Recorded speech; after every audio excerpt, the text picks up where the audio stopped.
안녕하세요. 빠르게 가는 조기자 조빠가 조용규입니다. 오늘의 입도바의 주제는 할리 반값이면 살 수 있는 가성비 컴팩트 스트릿 크루저 추천인데요. 이거 어디서 많이 본 것 같은데? 하실 분들이 분명히 있을 겁니다. 이 다름이 아니라 제가 전에 다니던 전 직장에서 만들었던 그 할리보다 저렴한 가성비 컴팩트 스포츠 크루저 추천 영상, 이거 많이들 보셨을 거예요. 아니, 나도 몰랐는데 이 어느 날 자고 일어나서 보니까 조회수가 100만이 넘어가 있는 거야.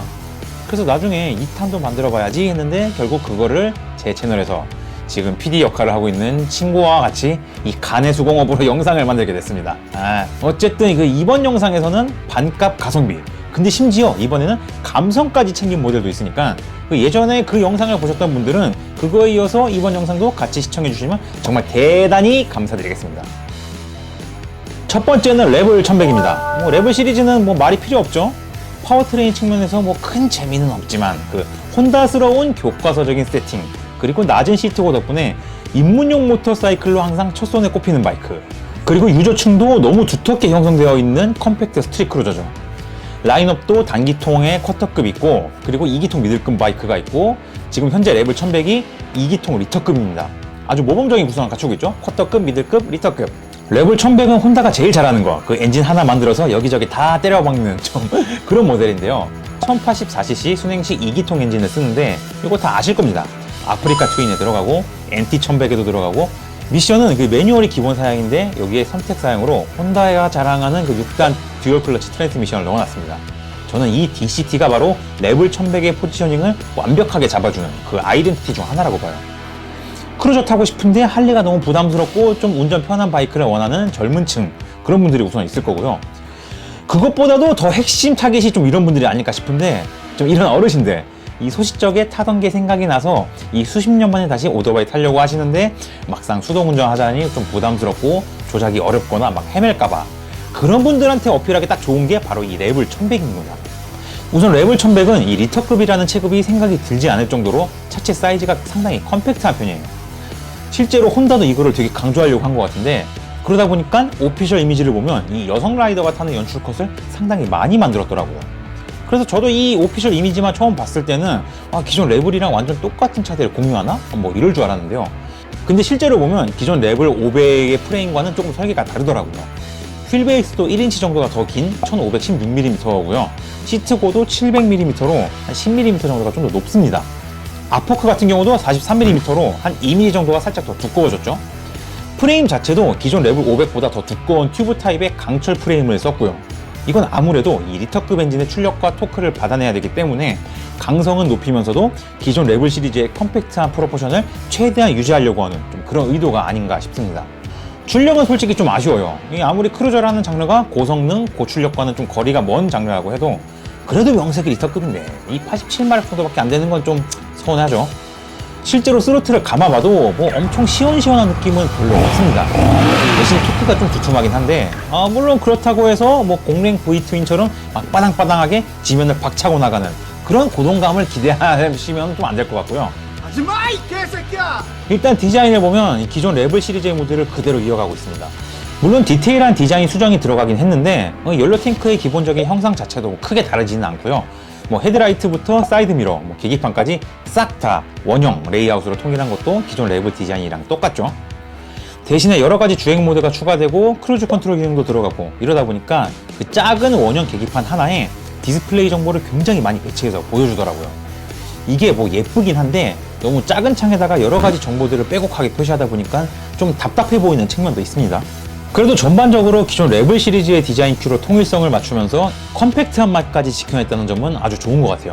그리고 역시 레벨 1100의 포인트는 바로 이 DCT라고 할 수 있을 텐데, 구조적인 원리는 저도 이미 많이 얘기했었고 다른 유튜버에서들도 지겹게 들어보셨을 거니까 저는 이거는 좀 패스하고 넘어가겠습니다. 어쨌든 그 클러치를 계속 잡았다 뗐다 하는 그 아귀 지옥에서 해방될 수가 있고, 그러면서도 내가 원할 때는 수동 모드로 맞춰놓고 철컥철컥 다운시프트 하면서 풀가속하고 이렇게 재미를 추구할 수 있다는 점이 정말 이 DCT의 축복이 아닐까 싶어요. 다만 아쉬운 점은 이 혼다 코리아의 정책이죠. 한국에는 레벨 1100이 오로지 이 페어링 없는 매뉴얼 버전, 그리고 앞에 페어링 씌워져 있는 DCT 버전, 이렇게 딱 두 가지로 이원화해서 이것만 들어오고 있는데요. 사실 DCT라던가 페어링 이런 것들 현지에서는 다 취향에 맞게 하나하나씩 다 추가 가능한 옵션 개념이거든요. 아니 근데 진짜 저 같아도 레벨 1100 타고 싶으면 페어링 없는 네이키드 버전에 DCT만 딱 달고 탈 것 같은데 왜 혼다 코리아는 이 DCT 버전을 굳이 페어링 있는 모델로 강제를 해놨냐 이겁니다. 제 얘기는. 이해하네 이게. 이건 사실 어느 정도 가격이랑 수익을 생각해서 판매 전략을 혼다가 이렇게 짠 것 같은데요. 솔직히 레벨에 달린 페어링 디자인이 제가 볼 때 너무 못생겼습니다. 진짜. 아니 이거 진짜 심각해 디자인이. 얼굴이 왜 그러세요? 이 레벨 자체는 정말 컴팩트하고 심플한 스트릿 어반 크루저인데 그 위에다가 존나 오징어 같은 플라스틱 뚜껑 하나 달아놔 버린 거야. 그렇다고 페어링 없는 모델로 가자니 이거는 매뉴얼 미잖아요? 사실 근데 매뉴얼 탈 거면 저는 그냥 레벨 500 탈 것 같아요. 어차피 레벨 1100이 리터급이라고는 해도 출력이 뭐 80마력대 고만고만한 수준이고 성능이 막 어마어마한 차량이 아니잖아요. 그렇기 때문에 배기량이 낮더라도 같은 2기통 레이아웃에 가격이 싸고 중고 매물까지 많은 레벨 500이 훨씬 접근성 측면에서는 좋다는 거죠. 어쨌든 소비자를 생각한다면 혼다코리아, 혼코야, 아니 홍코느님 아시죠? 그러니까 일 좀 열심히 존나 하라. 두 번째, 이거 기대작입니다. BMW R12. 사실 영상을 촬영하는 지금 시점에서 R12는 아직 국내 출시되지 않았습니다. 근데 2월 말에 보니까 환경부 인증을 통과했더라고요.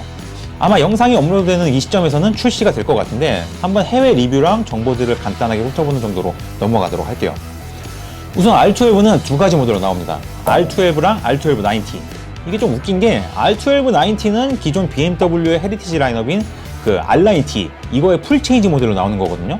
그런데 기본 모델인 R12 이거는 1800cc짜리 크루저 모델인 R18, R18의 동생격인 모델로 나오는 바바리안 크루저예요. 근데 굳이 얘네들을 또 R12라는 이름 하나로 묶어놓고 다시 R9T 후속작 모델에다가는 R12 뒤에 90T라는 이름을 또 엄청 어색하게 붙여놨어요. 일단 기본적으로 이 BMW라는 브랜드는 모델 네이밍이나 라인업 관리하는 게 좀 계획성이 없는 것 같아. 그냥 막 자기들 꼴리는 대로 대충 이름 뒤에다 갖다 붙이고 뭐 이건 여기로 옮겼다가 다시 또 하나로 합치고 뭐 지랄 좀. R12는 사실 R9T의 파생 모델이라고 볼 수 있으면서도 동시에 R18의 엔트리 버전 크루저 모델인데요. 이 R12랑 R1290는 이 크루저랑 로드스터로 장르만 다른 차가 아니라 R12가 좀 더 염가형 모델 느낌, 그리고 R1290가 좀 더 고급 사양을 채택한 상위 모델로 포지셔닝이 되어 있는 것 같더라고요. 차이점을 찾아보니까 유럽 현지 출고 옵션표를 보면 이 조절식 조립식 포크가 따라오고 뭐 TFT 트윈 게이지 계기판이 적용되는 뭐 이런 식으로 들어가는 파츠가 조금 다릅니다. 연료 탱크 같은 경우도 R12는 스틸 타입인데 R1290는 알루미늄 브러시드 타입에다가 뭐 클리어 코팅도 좀 더 빡세게 처리를 하고 이런 식으로 좀 급 차이를 뒀죠. 다만 서스펜션 각도라던가 뭐 엔진 디튠 세팅 이런 거는 급 차이라고 보기는 어렵고 크루저랑 로드스터라는 이 장르의 성향에 따른 세팅 값의 차이로 보는 게 정확할 것 같아요. 일단 엔진은 이 두 모델 모두 1170cc 공랭식 수평대항 2기통 엔진을 공유하고 있습니다. 근데 이거 진짜 대단한 거죠. 사실 현 시점에서 보면 대배기량 공랭 엔진은 환경 규제 때문에 지금 멸종 수준을 밟고 있잖아요. 당장의 할리 스포츠만 봐도 이 역사와 전통을 자랑하는 공랭 에볼루션 엔진 내려놓고 지금 순행식 레볼루션 엔진으로 갈아탔잖아요. 그래서 지금 팬들한테 존나게 또들어 맞고 있는 중인데 정작 이 크루저 시장에서 BMW가 그것도 엔트리급 모델인 R12가 공랭 엔진을 그대로 탑재하면서 유로 규제도 맞추고 출력도 100마력 육박할 만큼 뽑아내고 있으니까 이거 진짜 대단한 겁니다.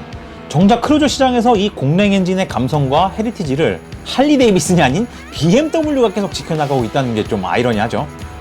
출력은 R12가 95마력 정도로 R1290보다 한 14마력 정도 낮고요. 토크도 110Nm로 한 5 정도 살짝 더 낮습니다. 근데 대신 R12는 최고 출력이랑 최대 토크가 터치는 시점이 500rpm 정도 살짝 더 낮아진 저해진 세팅이에요. 게다가 크루저 타는 라이더들의 성향이 이 고속주행에 목매는 분들이 또 아니잖아요. 그렇기 때문에 실용 구간에서는 다들 충분히 만족할 만한 그런 느낌이 나올 것 같아요. 게다가 R12가 프론트 포크 각도를 좀 더 눕혀놓은 덕분에 이 R1290랑 비교를 하면 휠베이스가 1519mm 정도로 한 8mm 정도가 좀 더 길어요. 휠 사이즈 같은 경우도 앞뒤가 R1290는 똑같은데 R12는 전륜 19인치, 후륜 16인치 이렇게 세팅을 해놔서 크루저의 정석적인 모습을 가져가고 있죠. 그리고 시트고도 더 낮고요. 다만 크루저라는 장르의 특성을 봤을 때 R12가 갖는 754mm의 시트고가 이 절대적으로 낮은 편이라고는 할 수 없고 그냥 평균값? 평균 살짝 이상? 그 정도 되는 것 같아요. 역시 저 같은 김치맨 쇼다리들은 전혀 고려하지 않는 이 BMW의 비인간적이고 무자비한 만의 어쨌든 개인적으로는 공랭 박스 엔진이라는 포맷을 굉장히 좋아하는 편인데 제가 물론 할리의 공랭 VTN에서 느껴지는 고동감은 좀 덜합니다. 그래도 이 공랭 2기통 박스 엔진도 그 고유의 감성이 있는 포맷이에요. 이 두 개의 실린더가 엇박이 아니라 같은 타이밍으로 이렇게 왕복 운동을 하기 때문에 이게 언뜻 들어보면 단기통 바이크 두 대가 똑같이 도동도동 거리는 이런 질감을 주거든요. 근데 이게 상당히 중독성이 있습니다. 그리고 엔진이 눕혀져 있기 때문에 조금 더 낮은 무게 중심을 가져가고 이러다 보니까 안정적인 주행성을 확보한다는 것도 되게 장점으로 작용을 하고요. 다만 R12가 제일 아쉬운 거는 역시 이 다리 포지션입니다. R18도 그랬지만 이 R12 역시 이 좌우로 툭 튀어나온 박스 엔진 레이아웃 때문에 포워드 스텝으로 차를 만들 수가 없어요. 이게 어쩔 수 없이 미들 스텝 포지션이 되어버리는데 이 스텝 포지션 하나가 오히려 크루저로서 BMW의 확장성을 좀 억누르고 있다, 이런 모습이 느껴져가지고 좀 안타깝더라고요.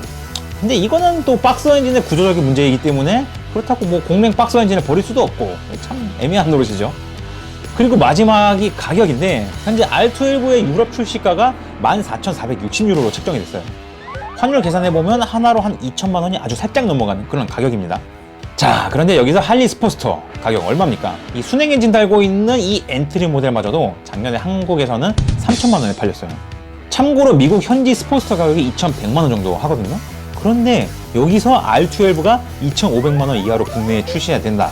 물론 2,000 초반이면 더 좋고요. 이렇게 돼버리면 R12가 상당한 가성비 크루저가 돼버리는 거죠.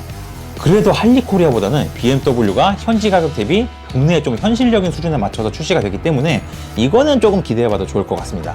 우리 BMW님 제발. 마지막은 로얄 엔필드 슈퍼 메테오입니다. 이거 이미 많이들 타고 계시죠? 2019년에 출시된 648cc 공유랭 2기통 엔진의 인터셉터 650 그리고 컨티넨탈 GT, 이거에 이어서 세 번째 가지치기 모델이 되는 크루저인데요. 먼저 출시됐던 단기통 크루저 모델인 메테오의 형님뻘 되는 차량이기도 합니다. 사실 인터셉터 때도 개인적으로는 굉장히 괜찮은 인상을 받았어요. 이 엔필드 2기통 모델들이 처음 국내 출시됐을 때 일단 시작 가격이 700 초반 찍고 시작했거든요. 이거는 뭐 거의 쿼터급 가격을 가지고 2기통 미들급 바이크를 던져준 거다 보니까, 근데 또 가격에 비해서 의외로 바이크의 만듦새가 그렇게 나쁘지가 않았거든. 그래서 이게 가성비 미들급 바이크로 엄청나게 판매가 됐고, 어쨌든 지금 세 번째 파생 모델인 슈퍼 메테오까지 나오게 된 상황입니다. 이 슈퍼 메테오는 진짜 기본에 충실한 크루저 바이크예요. 47마력짜리 소소한 출력의 엔진이 들어가 있고 차체 사이즈도 그렇게 크지는 않습니다. 섀도우 750이나 발칸 800 같이 그 옛날에 많이들 타셨던 일제 미들급 크루저랑 비교를 해보면 슈퍼 메테오 사이즈는 상당히 컴팩트한 편이에요. 그런데 아이러니하게도 이 사이즈 대비 차체 중량은 상당히 무거운 편입니다. 이 케미컬류 다 채운 공차 중량이 241kg 되는데요. 참고로 이게 같은 엔진 쓰는 인터셉터랑 비교를 해보면 거의 30-40kg 정도가 더 무거운 수치더라고요. 조금 더 경영할 수 있지 않았을까 하는 아쉬움이 살짝 있긴 한데, 그래도 뭐 바이크를 보면 여기저기서 보여지는 디테일들도 나름 신경을 썼다는 느낌이 들어서 뭐 이 정도면 이해하고 넘어갈 수 있을 것 같아요. 휠베이스는 1500mm인데 이 크루저 치고는 너무 짧지도 않고 길지도 않은 선에서 확실히 균형을 딱 잡았다는 인상이 듭니다. 일단 엔진 자체는 인터셉터에서도 충분히 검증이 된 거라서 딱히 뭐 딴지를 걸 만한 요소가 없어요. 47마력이 뭐 대단한 출력은 아니지만 그래도 꽤 무게감 있는 토크로 차를 막 중속, 고속 한 이 정도까지 끈덕지게 밀어붙이는 그런 성향이거든요. 그리고 어쨌든 이 차는 크루저이기 때문에 뭐 살짝 아쉬운 감이 있기는 하더라도 그래도 나쁘지 않은 출력에 이 두툼한 토크로 한 100km 중후반까지 최고속을 뽑아낼 수 있다. 이 정도면 뭐 상당히 훌륭한 거죠. 게다가 엔진도 공유랭 방식이라서 이 회전 질감이라던가 감성적인 측면도 나쁘지 않고요. 다만 아쉬운 점도 꽤 있는데 일단은 여기에 사용된 파츠들의 밸런스입니다. 슈퍼 메테오 같은 경우는 이 엔필드가 처음으로 정립식이 아닌 도립식 포크를 적용한 바이크거든요. 근데 아직까지는 세팅을 이렇게 잘 잡지는 못한 것 같아요. 차라리 이 도립식 포크를 넣을 돈으로 브레이크 캘리퍼를 그냥 엑시얼이 아닌 레디얼 타입으로 넣어줬으면 어땠을까 싶고요. 이 앞포크 같은 경우는 그냥 정립식 포크를 넣되 대신 포크 부츠 같은 거 뭐 이런 거 달아놨으면 디자인적으로도 훨씬 더 클래식하고 멋있을 거 아니에요. 좀 이런 부분들이 아쉽고요. 그리고 개인적인 의견이긴 한데요. 이 슈퍼 메테오는 굉장히 사진빨을 잘 받는 바이크 같아요. 이게 뭔 소리냐?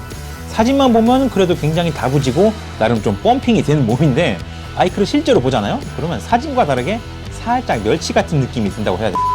아무튼 이 마지막으로는 이 또 가격적인 부분을 우리가 보지 않을 수 없는데, 사실 인터셉터 처음 출시했을 때 임팩트가 굉장히 컸습니다. 왜냐하면 가격이 너무 좋으니까. 근데 슈퍼 메테오는 살짝 아쉬운 부분이 있어요. 심지어 900만원 언더로 가격표 달고 나온 레벨 500이 있다 보니까 이게 더 비교가 되는 느낌인데, 근데 중요한 거는 이 레블과 슈퍼메테오는 완전 결이 다른 바이크라는 점을 우리가 좀 인지를 해야 됩니다. 레블은 정말 전형적인 일제 네이키드 바이크인데 그거를 약간 크루저 느낌으로 퓨전시켜서 다듬은 바이크잖아요.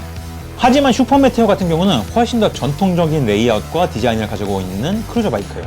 이 겉에 도장면만 봐도 굉장히 신경을 썼다는 게 티가 나다 보니까 뭐 이런 것들을 좀 고려해야 되지 않을까 싶고요.